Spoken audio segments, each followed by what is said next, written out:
बिस्मिल्लाहिर्रहमानिर्रहीम, अस्सलाम वालेकुम। Welcome to my channel cooking with Nabira. कैसे हैं आप सब? उम्मीद है अपने अपने घरों में खुश होंगे, बाहिफाजत होंगे। तो आज मैं लेकर आई हूँ रमज़ान स्पेशल के लिए एक और बहुत ही मज़ेदार सा स्नैक्स जो बच्चे और बड़े दोनों को बहुत ही ज़्यादा पसंद आने वाला है। बनाने में बहुत ही ज़्यादा आसान है और खाने में बहुत ही ज़्यादा मज़ेदार। तो चलिए आए स्टार्ट करते हैं। कैसे बना है? मैंने ले लिया 2 से 3 टेबल स्पून ऑयल। इससे ज़्यादा ऑयल नहीं लेना है और क्योंकि मेरा जो कीमा है वो 250 ग्राम है। एक अदद प्याज इसमें डाल देना है गोल्डन ब्राउन करके।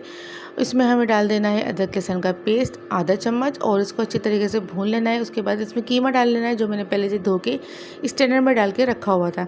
कीमे का पानी मुकम्मल तौर पर ड्राई हो जाना चाहिए, अच्छा सा कीमा भून जाना चाहिए।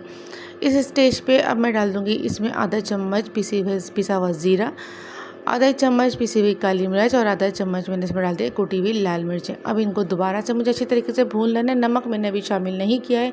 जब ये स्पाइसेस अच्छे तरीके से भून जाएंगे तो फिर मैं इसमें नमक डालूंगी, वरना इसमें कीमे का पानी ड्राई होना बहुत मुश्किल हो जाएगा नमक डालने के बाद।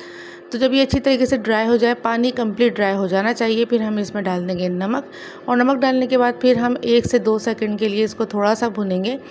उसके बाद फिर हम इसको गला देना है क्योंकि ये है कीमा मशीन का, तो इसको ज़्यादा टाइम नहीं लेगा ये गलने के लिए। ये देखिए मेरा पानी बिल्कुल ड्राई हो चुका है, अच्छी तरीके से मेरा कीमा भुन चुका है। तो अब मैं इस स्टेज पे मैं इसमें डाल दूँगी आधा कप पानी। सिर्फ आधा कप पानी की ज़रूरत है, इसमें ज़्यादा पानी की ज़रूरत नहीं है। मशीन का कीमा है, बहुत बारीक है और 4 से 5 मिनट में ये जो है आराम से गल जाएगा क्योंकि ये बछिया का कीमा है।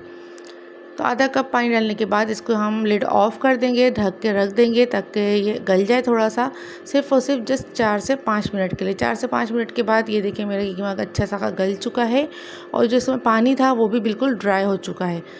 अब मैं इसमें क्या शामिल कर दूँगी ये देख लें। इसमें टमाटर बारीक काट के रखे थे और बड़ी वाली जो हरी मिर्च होती है वो डाली थी है मैंने बारीक काट के, और तकरीबन 1 अदद प्याज वो भी मैंने इसमें काट के बारीक डाल दी है। अगर आप चाहें इस वक्त तो इसमें आप शिमला मिर्च भी डाल सकते हैं, गाजर डाल सकते हैं, अपने हिसाब से आप इसमें डाल सकते हैं, सब्जियों की एडिंग कर सकते हैं। अच्छी तरीके से इसको भूनें थोड़ा सा कि टमाटर हल्का सा नरम हो जाए। तो फिर उसमें डाल दें आप कैबिज। ये मैंने एक पूरा कैबिज लिया था, उसके मैंने 4 हिस्से करे थे, जो 1/4 हिस्सा होता है वो मैंने इसमें यूज़ किया है। कैबेज डालने के बाद भी इसको अच्छी तरीके से मिक्स कर लेना है। हमारे जो आँच है चूल्हे की वो मीडियम टू हाई पर है, लो पे नहीं है। इस वक्त हम इसमें डाल देंगे सोया सॉस, 1 चम्मच भर के टेबल स्पून है ये, और 1.5 टेबल स्पून मैंने इसमें डाल दिया था चिली सॉस। इसको भी आप कम या ज़्यादा अपने हिसाब से कर सकते हैं। इसको अच्छी तरीके से मिक्स कर दें। अगर आप चाहें इस वक्त सिरका ऐड करना तो आप सिरका भी ऐड कर सकते हैं। मैंने सिरका ऐड नहीं किया था क्योंकि इसमें टमाटर डले हुए थे। अब इसमें डाल देना हरा धनिया और फिर मिक्स करके इसको रख देना है साइड पे ताकि ये थोड़ा सा ठंडा हो जाए। तब तक आते हैं हम अपनी ब्रेड की तरफ। ब्रेड ले लेना है, मैंने सिर्फ बड़े साइज़ का जो ब्रेड होता है मैंने वो लिया है और फिर इसको कटिंग करके मैंने बीच में से इसका पीस निकाला है बिल्कुल राउंड शेप में। तो ये देखिए राउंड शेप में आपकी जो ब्रेड है वो बिल्कुल ताज़ी होनी चाहिए, वरना फिर आपका शेप ख़राब हो जाएगा। ये कटेंगे नहीं बल्कि साइड से इसके पीसेस निकल जाएंगे, सारे ख़राब हो जाएगा। तो इसको रोल कर लें, थोड़ा सा थिन कर लें।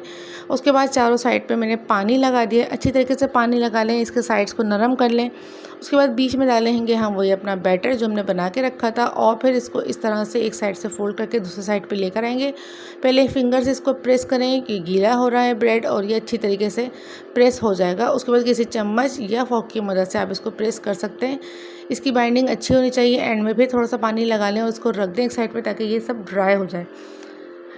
अगर आपको स्टोर करना है तो आप ये सारे बना के हवा में रख दें पंखे के नीचे ताकि ये कंप्लीट ड्राई हो जाए। उसके बाद आप एक अच्छा सा एयर टाइट कंटेनर लें, बॉक्स ले लें और उसमें आराम से इसको फिक्स करके इसके ऊपर टिश्यू पेपर रखें और फिर इसको रख दें अपने डीप फ्रीज़र में। जब भी आपको फ्राई करना हो आप निकालें और फ्राई करें।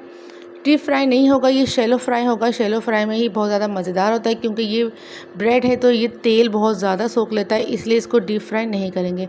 वीडियो पसंद आ रही है तो लाइक करें, शेयर करें, और अगर मेरे चैनल पर न्यू है तो प्लीज़ चैनल को सब्सक्राइब करें, बेल आइकन को थम करें ताकि मेरी न्यू आने वाली वीडियोस आपको मिल सके। अपना रखिएगा बहुत ज़्यादा ख्याल। मुझे दीजिए इजाज़त। अल्लाह हाफिज़।